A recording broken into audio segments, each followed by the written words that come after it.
बीते हुए समय की गिनती मत करिए कि क्या छूट गया, बल्कि जो समय बचा है उसे भी जी भर कर जी लीजिए। जो बीत गया वो बोझ बन सकता है, लेकिन जो आने वाला पल है वो हमेशा एक नया अवसर लेकर आता है। बीता है उसकी गिनती में समय बर्बाद मत कीजिए। जो बचा है उसको जीने के लिए सोचिए। जब हम बोर्ड्स की परीक्षा दे रहे थे तब पीएम मोदी क्यों नहीं थे? ऐसी एडवाइस अगर हमें मिल जाती तो शायद स्कूल में हमारा भी कुछ उद्धार हो जाता। और शायद यही लाइन इस पूरे परीक्षा पे चर्चा 2026 की आत्मा भी है, क्योंकि ज्यादातर बच्चों की असली परेशानी सिलेबस नहीं होता, परीक्षा नहीं होती, बल्कि वो गिल्ट होता है। काश पहले पढ़ लिया होता, इतना समय बर्बाद क्यों किया, अब तो कुछ नहीं हो पाएगा। पीएम मोदी की ये बात उसी मानसिक जाल पर सीधा वार है। 6 फरवरी 2026 सुबह 10 बजे। ये कोई मोटिवेशनल सेमिनार नहीं था, ये कोई टॉपर्स की कहानी सुनाने वाला इवेंट नहीं था। ये परीक्षा पे चर्चा का 9वां एडिशन था, जहां 4.5 करोड़ से ज्यादा स्टूडेंट्स, पेरेंट्स और टीचर्स एक साथ जुड़े थे। इतनी बड़ी संख्या अपने आप में बता देती है कि ये अब सिर्फ एक कार्यक्रम नहीं रहा, ये एक जन आंदोलन बन चुका है। पीएम मोदी बार बार एक चीज साफ करते हैं, परीक्षा जीवन नहीं है, लेकिन जीवन की तैयारी जरूर है। इसलिए वो इसे युद्ध नहीं कहते, उत्सव कहते हैं। उनके शब्दों में, परीक्षा को जीवन मरण का सवाल मत बनाइए, इसे एक उत्सव की तरह मनाइए। और अगर ध्यान दिया जाए तो ये सिर्फ भाषा का फर्क नहीं है, ये पूरी मनोवैज्ञानिक दिशा बदलने की कोशिश है। युद्ध में डर होता है, उत्सव में ऊर्जा। इस साल पीपीसी 2026 इसलिए भी अलग था क्योंकि ये सिर्फ दिल्ली का मंच नहीं था। दिल्ली के साथ साथ गुवाहाटी, कोयम्बटूर, रायपुर और देव मोगरा यानी पूर्व, दक्षिण, मध्य और पश्चिम भारत एक साथ जुड़े हुए थे। एक साफ संदेश के साथ, दबाव पूरे देश में है तो समाधान भी पूरे देश के लिए होना चाहिए। एक छात्र ने शिकायत की, सर रिश्तेदार पूछते रहते हैं पढ़ाई कैसी चल रही है, और यहाँ पीएम मोदी प्रधानमंत्री नहीं, पूरे ठेठ भारतीय चाचा बन गए। मुस्कुराते हुए बोले, उनसे सवाल पूछना शुरू कर दीजिए। पूछिए, आपके जमाने में कैसे पढ़ते थे, कौन सा सब्जेक्ट मुश्किल लगता था। यानी turn the table. PM Modi के इस जवाब से प्रेरणा हम सभी को लेनी चाहिए। अगर कोई रिश्तेदार कहे कि बेटा करियर कैसा चल रहा है, तो उनसे ही पूछ लीजिए, अंकल आपका प्रमोशन कैसा चल रहा है, हमें क्या है, हम तो पैम्फलेट में मस्त है। बच्चों पर वापस आते हैं, लेकिन ये टर्न द टेबल वाली बात मजाक नहीं थी। ये बच्चों को ये एहसास दिलाने का तरीका था कि हर सवाल का जवाब डर कर देना जरूरी नहीं है। एक और बड़ा मुद्दा, कंफर्ट जोन। पीएम मोदी ने कहा, आराम जीवन नहीं बनाता, आराम से बाहर निकलना पड़ता है। उन्होंने ये भी याद दिलाया कि कई टॉपर बड़े शहरों से नहीं, छोटे गांव और साधारण घरों से आते हैं, क्योंकि वहां सुविधा कम होती है लेकिन फोकस ज्यादा। ये बात उन बच्चों के लिए थी जो सोचते हैं कि मेरे पास कोचिंग नहीं है, मेरे पास रिसोर्सेज नहीं है। गेमिंग को लेकर पीएम मोदी का नजरिया दिलचस्प था। उन्होंने गेमिंग को बुरा नहीं कहा, उन्होंने बीटिंग को बुरा कहा। सीधा सा फर्क बताया, सिर्फ कंज्यूमर मत बनिए, क्रिएटर बनिए। लेकिन गेमिंग एक स्किल है और उसमें स्पीड भी होती है, बहुत स्पीड होती है। यस, आपकी इतनी अलर्टनेस है, एक प्रकार से स्वयं के डेवलपमेंट के लिए भी वो एक अच्छा प्रकार है। लेकिन बेस्ट क्वालिटी की गेम ढूंढ करके अपनी एक्सपर्टाइज पाने का प्रयास करना चाहिए। अगर गेम पसंद है तो सिर्फ खेलने में समय मत बिताइए, बनाना सीखिए। गाजियाबाद में हुई दुखद घटना को मद्देनजर रखते हुए ये जरूरी था। ये सलाह केवल बच्चों के लिए नहीं थी, ये पेरेंट्स के लिए भी एक अप्रत्यक्ष जवाब था कि हर शौक बेकार नहीं होता अगर उसे स्किल में बदला जाए। आर्टिफिशियल इंटेलिजेंस पर भी कोई डर फैलाने वाली बात नहीं की गई।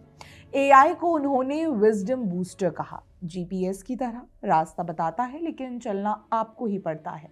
ये 2026 की पीपीसी थी, जहां सरकार बच्चों से ये नहीं कह रही कि फोन फेंक दो, बल्कि ये सिखा रही है कि फ़ोन का इस्तेमाल कैसे करना है। पेरेंट्स को लेकर शायद सबसे ज़रूरी संदेश यही था, घर परीक्षा के समय कंफ्यूज्ड जैसा नहीं होना चाहिए। माँ बाप मॉनिटर नहीं, मेंटोर बने। मार्क्स बच्चे की काबिलियत तय नहीं करते, सिर्फ उसकी तैयारी दिखाते हैं। टीचर्स के लिए भी एक छोटा लेकिन गहरा सुझाव आया, प्रीव्यू मेथड। आज की क्लास में कल का टॉपिक बता दीजिए। जनवरी के तीसरे सप्ताह में वो हिस्ट्री का ये पार्ट पढ़ाने वाले हैं।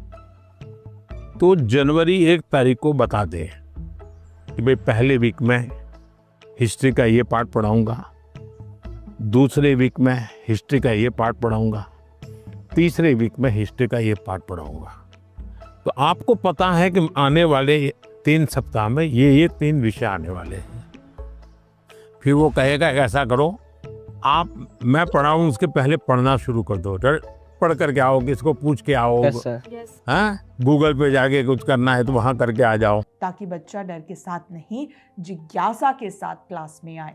और फिर वही लाइन जिससे हमने शुरुआत की थी, बीते हुए समय की गिनती मत करिए। इसके बाद उन्होंने क्रिकेट का उदाहरण दिया, अगर बल्लेबाज पिछली डॉट बॉल पर अटक रहा है तो अगली बॉल भी मिस करेगा।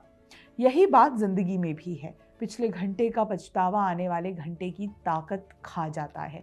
परीक्षा पे चर्चा 2026 असल में किसी परीक्षा की तैयारी नहीं सिखा रही थी, लेकिन परीक्षा पे चर्चा 2026 सिर्फ एग्जाम स्ट्रेस तक सीमित नहीं था। इस बार पीएम मोदी ने पढ़ाई को एक बड़े राष्ट्रीय उद्देश्य से जोड़ दिया। उन्होंने छात्रों से एक छोटा सा अभ्यास करने को कहा। आप एक दिन में जो भी चीजें इस्तेमाल करते हैं उसकी लिस्ट बनाइए और देखिए कितनी भारत में बनी है और कितनी बाहर से आती है। एक काम आप लोग करेंगे, सुबह ब्रश करने से लेकर के दूसरे दिन सुबह ब्रश करने तक हम जिन जिन चीजों का उपयोग करते हैं उसका लिस्ट बनाइए।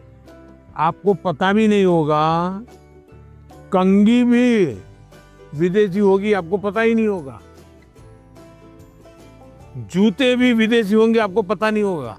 एक बार आपको लिख करके देखना चाहिए, चलो भाई इस महीने में ये 10 चीजें पुरानी हो जाएगी, अब नई इंडियन लाएंगे।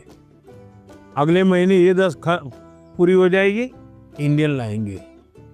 तो 1 साल के भीतर भीतर सब विदेशी चीजें निकल जाएगी, इंडियन चीजें घर में आ जाएगी। ये कोई इकोनॉमिक लेक्चर नहीं था, ये एक रोल असाइनमेंट था, सीधा संदेश था। 2047 का विकसित भारत कोई सरकारी फाइल नहीं है, वो इन्हीं क्लासरूम में बैठा है। यानी अब पढ़ाई सिर्फ नौकरी के लिए नहीं, आत्मनिर्भर भारत के लिए भी है। एक छात्र सिर्फ एग्जाम वॉरियर नहीं, नेशन बिल्डर भी है। आज के बच्चों की एक और बड़ी दुविधा, बोर्ड या कॉम्पिटिटिव, जेईई, एनईईटी, सीयूईटी और साथ में बोर्ड की एंजाइटी। कई स्टूडेंट्स इसी कंफ्यूजन में टूट जाते हैं। पीएम मोदी ने इसे अनयूजुअली स्ट्रेट तरीके से कहा, अगर आपके बेसिक कॉन्सेप्ट स्ट्रॉन्ग हैं तो कॉम्पिटिटिव एग्जाम सिर्फ उसी ज्ञान का फॉर्मेट चेंज है। उन्होंने फिर क्रिकेट का एग्जाम्पल दिया। एक अच्छा बल्लेबाज सिर्फ T20 या टेस्ट के लिए प्रैक्टिस नहीं करता, वो स्ट्रोक पर मेहनत करता है। फॉर्मेट अपने आप संभल जाता है। अक्सर माँ बाप क्या करते हैं, सब कुछ फ़ोन की गलती है, लेकिन आज के डिजिटल युग में ये धारणा कहीं ना कहीं गलत है। इसी पर प्रधानमंत्री मोदी ने भी कहा कि स्क्रॉलिंग मत छोड़िए, पर स्टोरी टेलिंग सीखिए। अगर आप ऐप बना रहे हैं तो उसमें लोक कथाएं डालिए, अगर गेम बना रहे हैं तो भारतीय पात्र लाइए। डिजिटल दुनिया में सिर्फ कंज्यूमर नहीं, कल्चरल एम्बेसडर बनिए। इसी कॉन्सेप्ट में उन्होंने एक बहुत शार्प लाइन कही जो हस्टल कल्चर पर सीधा वार थी। बिखरी बिखरी पढ़ाई से सफलता सुनिश्चित नहीं होती, शिक्षा में संपूर्णता जरूरी है। यानी 2x speed videos, 10 minutes summaries और हाफ हार्टेड लर्निंग, ये सब इल्यूजन ऑफ प्रोसेस है। गहराई के बिना रफ्तार आखिर में थकावट देती है। और शायद यही वजह है कि परीक्षा पे चर्चा अब एलीट इवेंट नहीं रहा। इस बार एकलव्य मॉडल रेजिडेंशियल स्कूल से आए बच्चों ने भी सवाल पूछे, दूर दराज के इलाकों से जहां कोचिंग नहीं लेकिन सपने पूरे हैं। पीएम मोदी ने खास तौर पर असम की एक छात्रा का जिक्र किया, ये दिखाने के लिए कि भारत की प्रतिभा शहरों तक सीमित नहीं। ये सब सिखाता है पछतावे से कैसे बाहर निकले, दबाव में कैसे सांस लें और खुद पर भरोसा कैसे रखें। इसलिए अंत में पीएम मोदी कहते हैं, आप वॉरियर्स हैं, वॉरियर्स नहीं। मुस्कुराते हुए परीक्षा दीजिए। और शायद अगर उस वक्त हमारे बोर्ड एग्जाम में कोई ऐसा कहने वाला होता तो सच में शायद हम डर के नहीं, बैग के बोझ तले नहीं, बेफिक्र होकर एग्जाम देते। धन्यवाद।